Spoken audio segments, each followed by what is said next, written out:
Hindi lahat ng tao na mamatay doon dahil sa droga. Away, saksagan.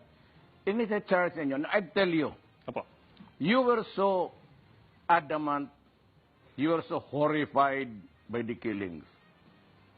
Si Dilima, ilang beses yun, she was with the human rights. Bakit hindi ninyo ako dinimanda? Hmm. Tapos nandito ito si Eta, siya ang pumalit. Ma'am, bakit hindi ninyo ako dinamanda kung meron? If you have the goods on me, if you have proof, why in hell na wala man lang kayong dinimanda sa akin? You tried. Dumating ng ombudsman, ang mga pulis dinimanda ninyo. No, sabihin mo, ayaw ko ng kriminal, tama yan. Ayaw ko ng kriminal. Namamatay sila, baka sakali.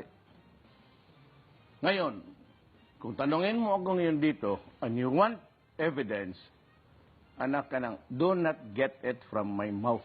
Hmm. Go somewhere else. Hmm. Na dalawang chairman ng human rights, ako ang tinuturo. Pati si Eta, bata daw. Alam mo, ma'am, you're too reckless with your mouth. Hmm. Hmm.